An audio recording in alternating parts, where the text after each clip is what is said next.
Muchas gracias a Blanca Navarro por habernos recibido a través de Zoom. Y bienvenida.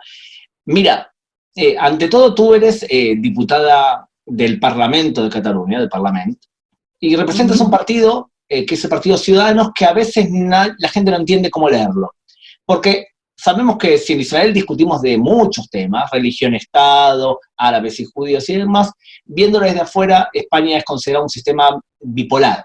Discuten de dos temas principales: economía y sociedad, hasta qué punto la sociedad debe ser intervenida por un gobierno central, y una segunda discusión que es España unificada o autonomías e independencias.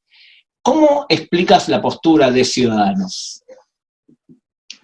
Bueno, algunos matices. Lo de España unificada, España autonomías, independencia, realmente nuestro partido por lo menos no defiende la España unificada, defiende la España de las autonomías, que es la España del 78, y realmente consideramos que hay un proyecto para España en el que cabemos todos, en el que no tenemos que elegir entre si nuestros orígenes pueden ser de una zona o de otra, porque en nuestro corazón, por eso tenemos este símbolo del corazón tribandera, porque precisamente en nuestro corazón cabe la bandera de la autonomía donde hemos nacido, la bandera donde vivimos, e incluso la bandera española, y sobre todo enmarcado en un proyecto muy europeo, de entender los valores de la convivencia muy basados en los valores de la ciudadanía, no tanto en una idea de un nacionalismo excluyente que pone por delante ni una raza, ni una cultura, ni un idioma, sino un proyecto en el que España es rica precisamente porque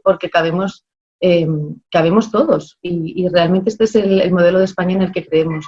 En cuanto al otro eje en el que discutimos, realmente somos un proyecto de centro liberal, y en el que, bueno, pues lo que apoyamos lo que es el desarrollo económico de los autónomos, de las pequeñas empresas y de los proyectos empresariales que puedan tener los ciudadanos, y a la vez bueno, pues defendemos todo lo que son los derechos sociales, la protección de las personas con algún tipo de dificultad, ¿no?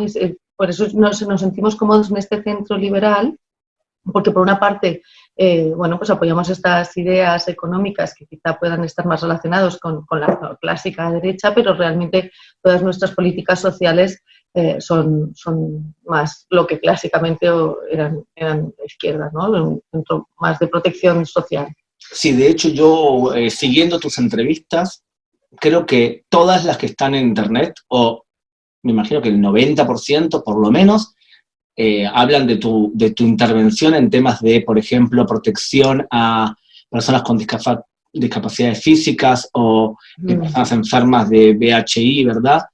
Una cantidad de temas que posicionan lo que antiguamente sería una intervención del Estado para proteger a los más desvalidos. Claro, sobre todo yo estoy en la Comisión de Asuntos Sociales y en la Comisión de Salud, y es en las que trabajo pues temas relacionados con discapacidad, con los derechos de las personas con algún tipo de problema de salud mental, ¿vale? Que es el campo del que yo vengo por mi profesión. ¿Cuál es tu profesión? Yo soy psiquiatra.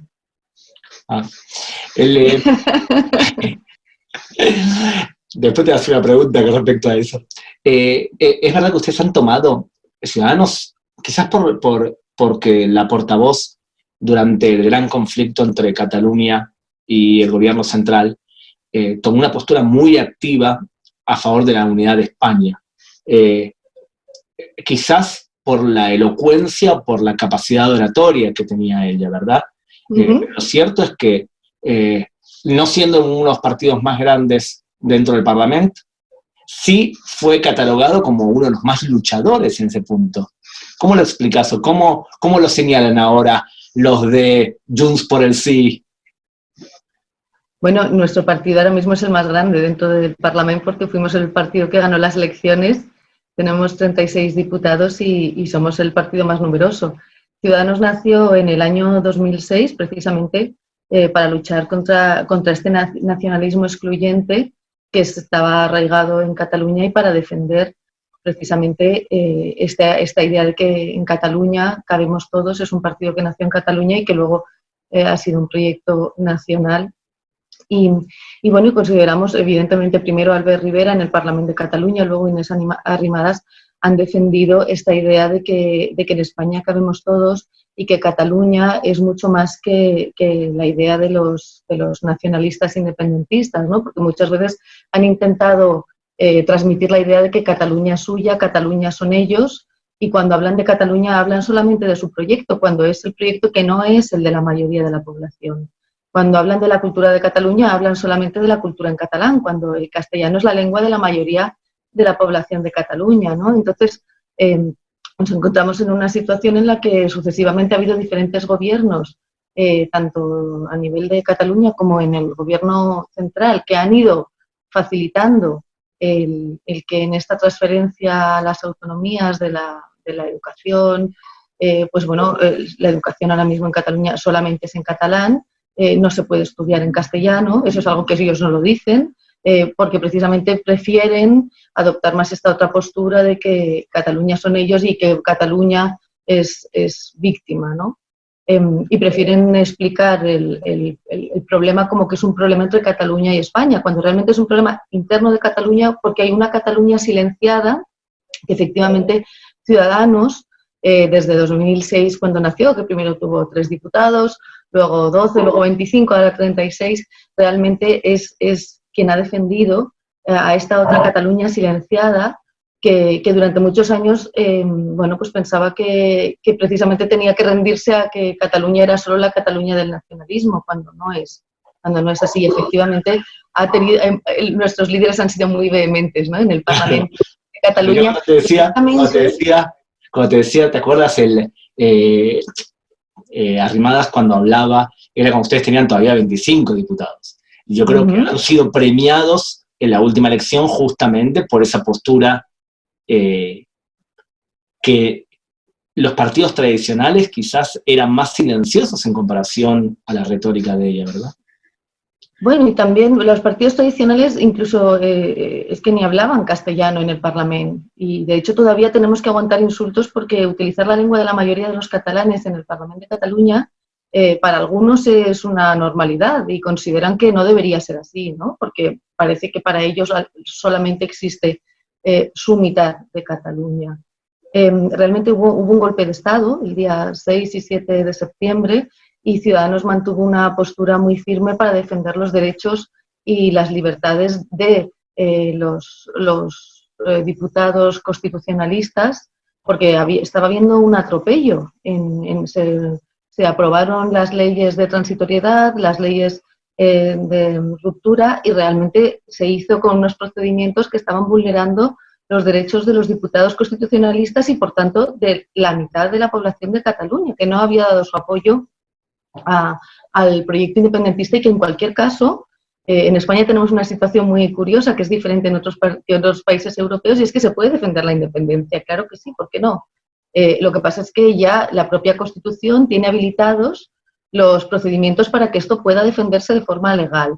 Y lo que hubo esos días, 6 y 7 de septiembre, fue un atropello porque se vulneraron los derechos y se vulneraron las leyes y se pretendió defender esta independencia y llegar a una proclamación unilateral de independencia fuera de la ley, que eso es algo que realmente es lo que marca que realmente lo que sucedió esos días fue un golpe de Estado.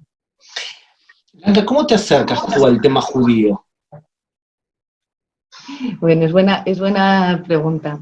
Bueno, yo siempre he admirado mucho, ¿no? La cultura judía, el espíritu de superación, la autoexigencia, la meticulosidad, ¿no? Incluso esta un poco insolencia, ¿no? La chutzpá de no conformarse, ¿no? con las respuestas primeras, ¿no? Y también pues he seguido de cerca la historia de Israel y admiro mucho, ¿no?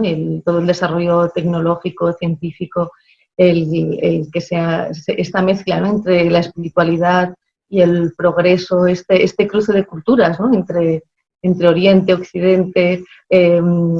Bueno, realmente me apasiona.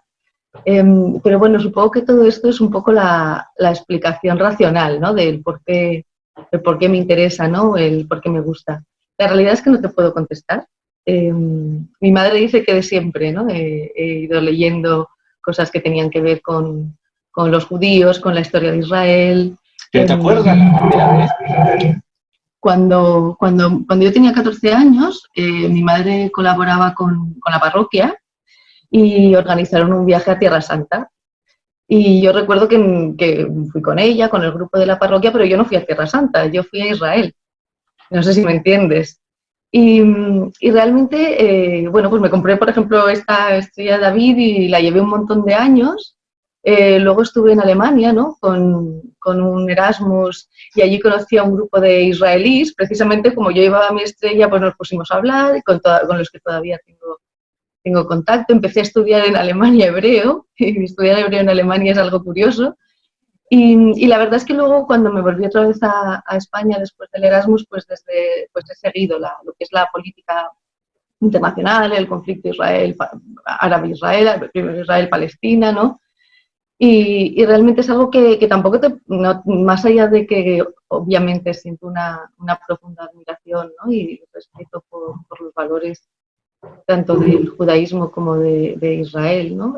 Bueno, realmente sé que va más allá y que tampoco es algo exactamente racional. Luego cuando llegué al Parlamento, ¿no?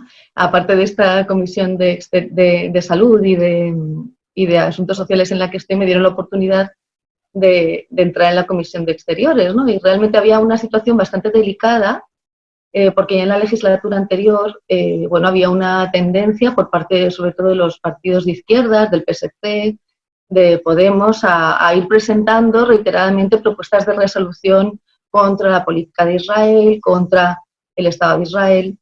Y mi compañera Susana Beltrán, que es la portavoz de Exteriores, me lo comentó y la verdad es que le estoy muy agradecida que me dio la oportunidad de entrar en su equipo, en la Comisión de Exteriores y le ofrecí que estaría encantada de encargarme de los temas que tenían que ver con Oriente Medio y con esta situación que efectivamente en esta legislatura pues volvió a repetirse desde el inicio, volver a presentar reiteradamente propuestas de resolución cuestionando o buscando condenar la política de Israel y la verdad es que lo agradezco porque gracias a esto pues volví a entré en contacto con las comunidades judías de Barcelona, profundicé más en los temas relacionados con el antisemitismo y con el BDS, ¿no? Un poco junto con Susana pues hemos ido llevando todas las resoluciones que han presentado otros grupos y hemos presentado resoluciones también en el Parlamento de Cataluña en contra del antisemitismo. Mira, yo conozco bien la postura de Albert Rivera porque él se ha manifestado varias veces muy a favor de Israel como un Estado modernista. Significa, he escuchado a varios portavoces españoles y también de tu partido diciendo que un ejemplo de superación de un país que produce pero que reparte era también Israel. Entonces no me extraña porque coincide con la explicación que habías dado antes. ¿Cómo me puedes explicar? Es más, por eso te decía, como incluso psiquiatra, ¿cómo puedes explicar que un partido como Podemos o como la Ada Colau tomen decisiones de supuestamente partidos que deberían ser humanistas y que sean constantes aliados del peor fascismo que vivimos y que conocemos en el Medio Oriente, y de grupos que realmente son antidemocracia, antimodernidad, antipaís occidental? ¿Cómo lo explicas? No puedo. Bueno, no, realmente no. Yo también me sorprende que desde promulgar los valores, más allá de Podemos, el PSC, el PSOE, que quizá desde este comunismo radical financiado, que está siendo investigado por haber sido financiado por Venezuela, por Irán, ¿no? Como es Podemos, estamos hablando de la ultraizquierda y desde todo lo que sean los ultras, desde los extremos, como que se defienden a veces posiciones muy extremas.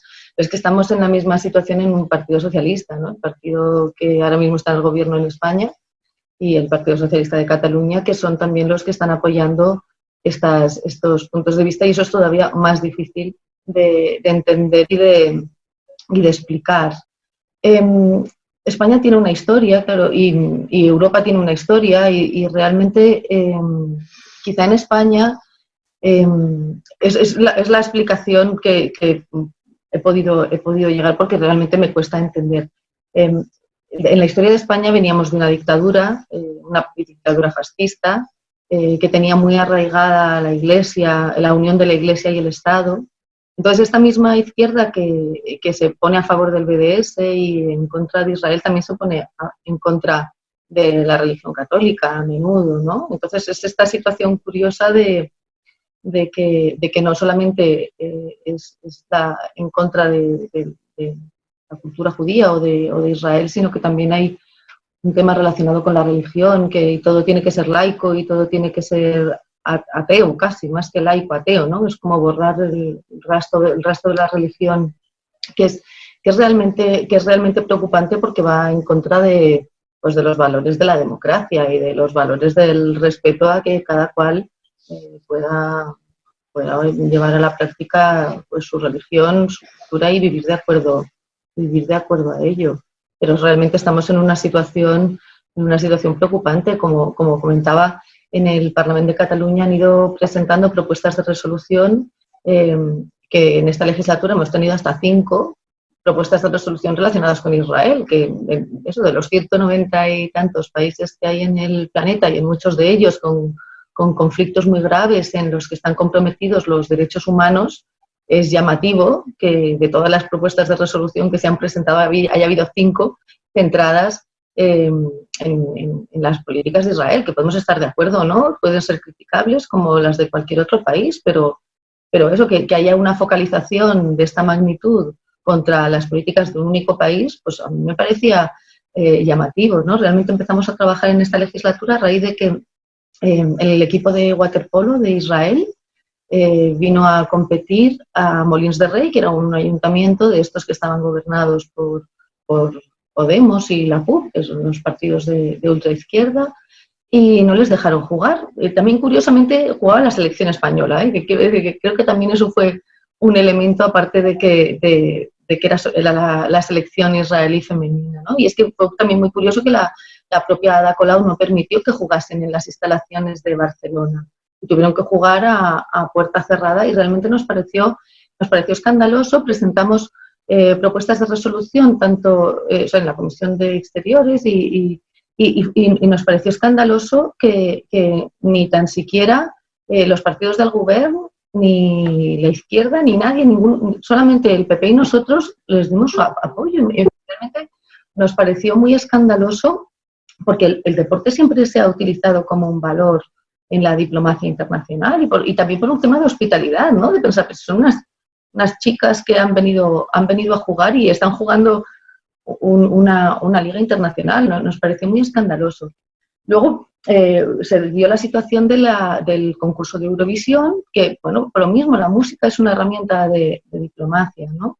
Y otra vez volvieron a tumbar el apoyo del Parlamento al concurso de Eurovisión, porque también el concursante español había recibido presiones para no ir a participar porque era en Israel, y tampoco pudo salir adelante la resolución.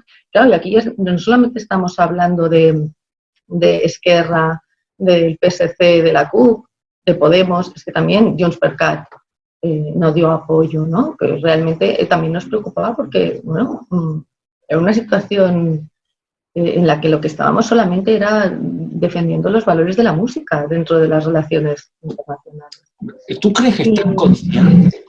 ¿Tú crees que están conscientes en España que por lo menos los israelíes que hablamos español vemos a la prensa española, principalmente los medios de comunicación más importantes, hablo desde El País hasta La Sexta, por ejemplo, que son medios de comunicaciones que son vistos, por lo menos por los que hablamos en español, claramente como medios de comunicación que fomentan la demonización de Israel e incluso antisemitismo? Dejo a un lado la calidad periodística de agencias de noticias como EFE, también, que para mí como periodista profesional no es mi arquetipo profesional. Pero ¿piensas tú que se dan cuenta que el antisemitismo es un problema real en España? hay un antisemitismo clásico que está muy arraigado en las costumbres, en el idioma. Incluso yo no puedo dudar de mi amor por mis amigos judíos, israelíes, y aun y todo, hay veces que el lenguaje dices, pero ¿cómo puedo estar diciendo esto qué estoy diciendo, ¿no? Entonces yo creo que hay un antisemitismo clásico como muy unido a que a Jesucristo lo mataron los judíos, en vez de que nos hayan enseñado a todos que Jesucristo era judío, que realmente casi que es más verdad todavía que Jesucristo era judío que no que a Jesucristo lo mataron los judíos, pero como que hay todo ahí un pozo en la historia que está muy arraigado está como muy naturalizado que en el 1492 España expulsó a los moros y a los judíos y nos quedamos tan anchos, ¿no? Y eso está como muy poco consciente del significado que tiene en el presente, ¿no? Y que de alguna manera forma parte de esta historia común. Luego hay otro antisemitismo que, bueno, como que cuando hemos ido todos creciendo, ¿no? con el conflicto Israel-Palestina en las noticias, en los 80, la primera intifada, la guerra del Líbano, bueno, como que hemos recibido, o yo después he intentado hacer consciente que lo que hemos recibido es que fuerte es Israel, ¿no? Y pobrecitos palestinos, ¿no? Y que esta es la idea que se ha transmitido en los tanques potentes de la IDF y los otros pobrecitos con palos y con piedras, ¿no? Y eso tampoco yo creo que tampoco hay conciencia, ¿no? De hasta qué punto hay una manipulación en el lenguaje, en las noticias. Quizá esta situación en que nos encontramos del coronavirus sí que está sirviendo para que, como que todo el mundo es muy consciente de las fake news, de hasta qué punto los medios de comunicación manejan la información, y por lo menos un sector más grande de la población que lo que había hace 30 años es consciente de este manejo, ¿no? de la información, quizá no tanto relacionado con Israel o con cómo se maneja la información de Israel o de Israel-Palestina en los medios de comunicación, pero yo creo que, y también gracias a Twitter, ¿no? Y gracias a que ahora podemos tener información desde otros muchos medios, ¿no? El que todos seamos más conscientes de esto que llamamos ahora fake news, ¿no? De cómo se manipula la información por parte de los medios. Pero no sé, yo creo que ahora mismo, con la crisis del coronavirus quizás sí que se está teniendo esta conciencia de manipulación, pero no creo que sea algo popularizado y el que por ejemplo, se haya analizado, ¿no? El cómo se ha manipulado la información, o cómo se manipula la información en cuanto a cómo se ha transmitido el conflicto Israel-Palestina a lo largo del tiempo. No creo que haya este grado de conciencia, por lo menos por parte de la población. Por supuesto, a otros niveles sí que hay más conciencia. Mira, en mis oportunidades de capacitar a fuerza de seguridad en Cataluña y en España en general, muchas veces hablamos de que Cataluña se ha transformado lamentablemente en un centro del radicalismo islámico. Por la proporción de autonomía de comunidades musulmanas radicalizadas que existen, mucha influencia del jeque Yassin de Marruecos en una época determinada, y lo vimos con el atentado en las Ramblas, que fue un atentado modelo ISIS, que podía haber salido mucho peor, porque el objetivo era volar el Camp Nou, la Sagrada Familia y demás. ¿Tú cómo lo ves? Bueno, nos encontramos delante de un reto en cómo se ponen en unión estos valores en los que se asienta la Unión Europea de los derechos basados en la ciudadanía, una Unión Europea que precisamente nació para protegerse de que no volviera a suceder un holocausto, ¿no? De que no volviera a suceder una Segunda Guerra Mundial, y que se planteó unos valores muy elevados basados en los derechos y basados en el reconocimiento de las libertades, ¿no? Y quizá nos encontramos en un reto de cómo poder compaginar estos valores tan elevados con una gestión de un presente muy complejo, ¿no? Que realmente cuando se diseñó la Unión Europea no era el momento en el que estaba y seguramente tenían mucho más cerca el miedo de lo que había sucedido que no estos retos de futuro.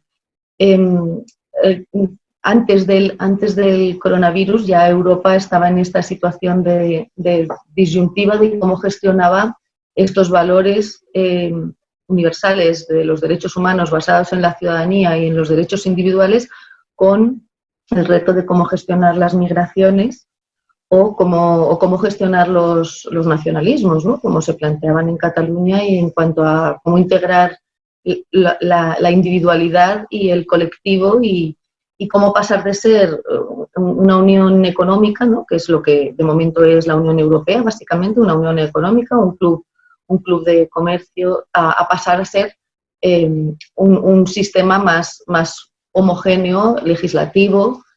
Y Europa, antes de que llegó el coronavirus, se encontraba en esa disyunción, ¿no? En cuanto al Brexit había supuesto también este reto en cómo encajar la individualidad y cómo asimilar las migraciones, ¿no?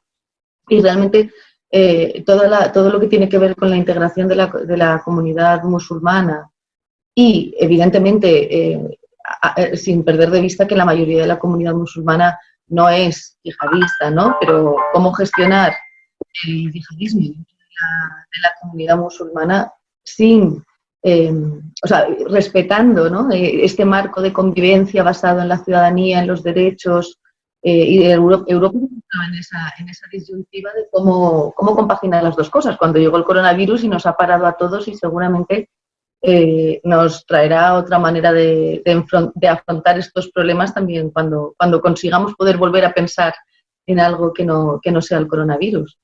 A ver, tú que has presentado y que evidentemente eres una persona europeísta, o sea, confías en la Unión Europea y has nombrado recién el desafío del Brexit y otros desafíos como, por ejemplo, si queremos mantener realmente la identidad europea ante el conflicto de inmigrantes, que parte menor de ellos, realmente una parte muy menor, piensa de forma radical y quiere modificar la Unión Europea como fue gestada, bajo los valores judíos cristianos, que es la base de la Unión Europea. Y ahora te ves sometida a una crisis quizás peor, porque ahora muchos estados de la Unión Europea, dejemos de lado la organización de la Unión Europea, que hay mucho para hablar sobre eso y mucho para criticar también, pero estados de la Unión Europea que han fracasado a la hora de proteger a su propia población. Y nombro especialmente Italia y España como dos ejemplos de realmente fracasos. ¿Cómo ves que puede influir eso en tu mapa político, en tu propio parlamento, cuando lo que discutíamos antes parece insolente frente a una incapacidad para proveer la seguridad mínima a sus ciudadanos? Realmente estamos en una situación muy crítica en España. Las cifras de personas afectadas por el coronavirus es muy alta, el número de fallecidos es muy alto, el número de sanitarios contagiados por no haber tenido las suficientes medidas de seguridad es muy alto. La gestión de esta crisis en cuanto a la gestión de la información también es muy preocupante. Nuestro partido en este momento está ofrecido para poder ser soporte para todo lo que sirva para resolver, para facilitar el que en el país haya más material, para facilitar la seguridad de los trabajadores, para facilitar la aplicación de medidas económicas para poder salir de esta crisis, que será una vez pasado la parte sanitaria, la parte grave de esta crisis es la parte económica, y nuestro partido en este momento está muy centrado en poder apoyar a todo lo que sea útil para los ciudadanos y para la recuperación del país.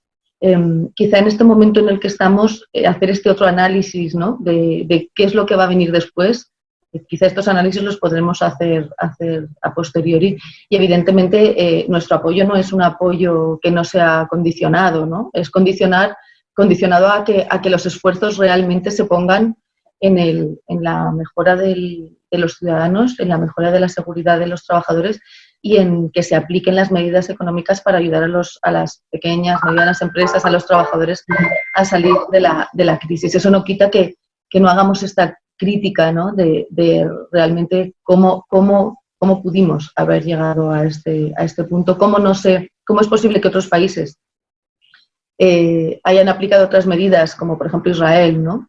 Y sus resultados en cuanto a número de infectados y número de fallecidos están en las antípodas, ¿no? España es el país que tiene más fallecidos por habitante y Israel es el país más seguro, con lo cual parece que sí que dependiendo de cómo se gestionasen las cosas, los resultados son diferentes. Pero en este momento es momento de que nos pongamos a trabajar y de que apoyemos, y ya vendrá este otro momento de hacer análisis y de poder hacer crítica y de asumir responsabilidades, porque nuestro apoyo no es un apoyo incondicional, sino es un apoyo condicionado a que se pongan las medidas y se pongan los esfuerzos donde es necesario para hacer las cosas bien y para mejorar las condiciones de la población, disminuir la cifra de afectados y, sobre todo en este momento, apoyar las medidas económicas para que la parte que viene después el país pueda recuperarse lo más pronto posible. Intuitivamente, Blanca, ¿pensás que el golpe psicológico de las personas luego de ver que pueden perder su trabajo y que pueden perder su vida es algo que pensás que va a calar profundo en los ciudadanos del mundo? No tengo ninguna duda. Realmente yo entré en política después de estar 20 años trabajando en salud mental y durante 10 años como directora de un centro de salud mental de la Seguridad Social. Y entré en política para poder implicarme en lo que eran las políticas después de muchos años de gestionar falta de recursos para los ciudadanos, ¿no? El ver que había muchos pacientes o familias que lo que me estaban pidiendo, que necesitaban, no se lo podíamos dar por falta de recursos. Entonces, en esta otra visión, ¿no? Como profesional de la salud mental, es que no tengo ninguna duda que la población va a tener que afrontar muchos duelos. Hay muchas personas que han perdido familiares, han perdido seres queridos. Hay muchas personas que además no han podido despedirse de ellos, que eso hace que todavía los duelos sean mucho más complicados. La población ha tenido que asumir el riesgo de contagio, el miedo a poder ser contagiado, ha tenido que asumir el confinamiento, el cambiar sus rutinas, el cambiar sus hábitos y además lo que comentabas, ¿no? El miedo a que muchas personas han perdido su trabajo, algunos transitoriamente y otros lo han perdido definitivamente. Y España, que es un país que una gran parte de su economía está basada en los servicios, en el turismo, realmente se va a ver muy afectado, ¿no? por todas las restricciones de movilidad internacional. Con lo cual son muchos duelos, son muchas pérdidas y por suerte la mayoría de la población es resiliente y la mayoría de la población podrá adaptarse de una manera o de otra a nivel emocional a todos estos duelos, pero no hay ninguna duda de que habrá otro grupo de población que va a necesitar ayuda y que son más frágiles, que van a necesitar más apoyo para poder hacer frente a los cambios, a los miedos y a las pérdidas, ¿no? Con lo que se va. Y sobre todo porque estamos hablando de que esto va a durar muchos meses, no es solamente algo puntual que ya se ha acabado y ahora nos adaptamos y nos ponemos a reconstruir, sino lo que nos van diciendo los expertos es que, bueno, como que realmente el aprendizaje va a tener que ser, vamos a tener que aprender a vivir con el coronavirus durante los próximos meses hasta que no haya una vacuna. Y claro, la parte económica, ¿no? Habrá muchas familias que tendrán que aprender a vivir y por eso es tan importante que se apliquen las medidas económicas necesarias desde el gobierno para poder paliar estas pérdidas económicas y para poder garantizar que las familias van a tener una mínima estabilidad para poder pasar estos meses mientras tenemos que seguir viviendo con el coronavirus. Acá yo creo que hay muchos más españoles como tú de lo que nosotros los israelíes creemos. Creo que más incluso, a pesar de que considero que el antisemitismo va a aumentar un poco, porque cuando hay crisis económica siempre los judíos son un buen objetivo para poder demonizar.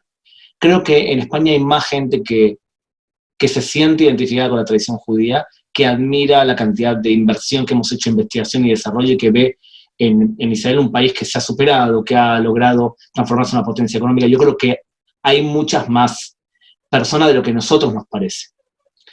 sí hay un antisemitismo tradicional, y sí hay un antisemitismo de izquierda, y sí hay un odio a Estados Unidos, porque en general las potencias y los imperios que cayeron odian a los imperios que reemplazaron.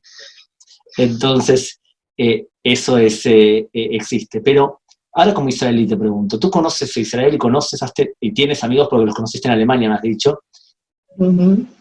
¿Cómo me aconsejarías a mí como israelí y a nosotros como israelíes o como judíos que podemos hacer para que personas como Blanca Navarro se multipliquen en España y que no sean un hecho aislado, que la vemos de vez en cuando jugándosela, porque ir a favor de Israel en España no es de lo más popular?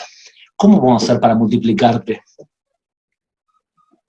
Mira, un comentario. Yo creo que hay muchas personas que admiran a Israel, y precisamente porque el antisemitismo también tiene mucho de amenaza, ¿no? De vivencia de amenaza y de envidia de alguna manera, ¿no? Que cuando cuando uno puede reconocer a alguien como grande, se puede sentir amenazado, pero también de esta amenaza a la admiración está muy cerca. Entonces yo sí que creo que hay mucha gente en España que admira a Israel y que es capaz de reconocer y de valorar los grandes logros de Israel. También creo que se ha hecho mucha publicidad en la prensa del otro punto de vista, pero también se ha hecho mucha publicidad en Israel, ¿no? Pues quizá la mayor parte de la gente que conozco no sabe lo que es el BDS, ¿vale? Entonces, entre los españoles de a pie, por así decirlo, no abunda, ¿no? El que conoce que existe un BDS que va en contra de... ¿vale?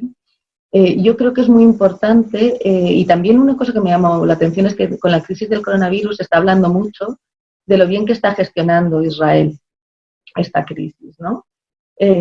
Y yo creo que hay muchos avances científicos y tecnológicos que Israel está haciendo de alguna manera para el bien del mundo, ¿no? Y que los está compartiendo con muchos otros países, y quizás se podría hacer pues el poder ir difundiendo todo este desarrollo y que se pueda dar más a conocer, ¿no? Que quizá sí que se ha hecho más publicidad de esta otra parte pro BDS, pero tampoco creo que esté de más, ¿no? El poder seguir explicando, ¿no? Todas las conquistas que Israel ha ido haciendo a nivel científico y tecnológico para mejorar el mundo, ¿no? El Tikkun Olam, ¿no? Como española, ¿qué me aconsejas? Ir fuerte y recordarle a España lo que ha hecho, y recordarle a España que tiene una tradición muy problemática respecto a los judíos, y recordarle a España también lo que hacen sus medios de comunicación, o sea, atacar o bien explicar y tener paciencia. ¿Qué me aconsejas? Yo personalmente creo que la paciencia siempre es útil, pero la paciencia no va reñida con la contundencia. Creo que hay muchas personas en España que de alguna manera sienten el pasado judío también como propio, y me parece que también es bueno recordarlo, ¿no? No solamente el pasado expulsivo, ¿no? Sino también hay muchos judíos que se quedaron, que se convirtieron o que se hicieron como que se convertían, ¿no? Y de alguna manera yo creo que también forma parte de nuestra historia y forma parte de muchas tradiciones que no sabemos que son tradiciones que vienen del mundo judío, ¿no? Y que las hemos ido haciendo, y de repente un día dices, anda, pero si esto es sefardí, ¿no? Pues esto lo hacía mi abuela, ¿no? Entonces yo creo que pues siempre la educación es positiva, y que quizás recordarle a España este pasado judío en la propia historia, e incluso el presente de los logros de Israel, yo creo que es importante siempre la educación, pero creo que esta es la utopía en la que tenemos que trabajar, ¿no? Los que nos dedicamos a la política, precisamente es como el recuerdo del Holocausto, ¿no? El que se entienda y el que se sepa bueno, qué es lo que sucedió, que quizá estamos en un momento en el que no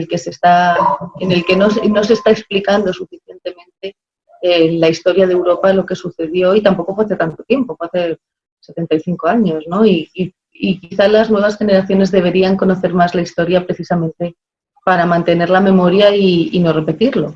Entonces, todo lo que sea en esa línea, yo creo que se va a llegar más lejos, aunque sea un camino que a veces parece que es arduo y que como con una meta muy, muy lejana, pero quizá es útil.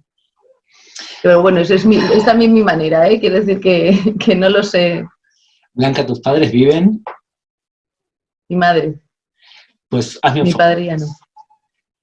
Hazme un favor. Agradece a tu madre por haberte llevado a los 14 años a visitar aquí. Sí, Y si se lo tenemos diré. a alguien que nos ve de manera como nos vemos también nosotros, entonces es probable que sea la culpa de tu madre, que muy chica te llevó aquí, por más que ella vino a Tierra Santa y tú viniste a Israel. Así que muchas gracias por tu tiempo y por valorar lo que también ocurre con los judíos de aquí. Muchas gracias a ti por darme la oportunidad de explicarlo, y ha sido un placer, y cuidaros mucho en esta situación complicada. Muchas gracias. Un abrazo.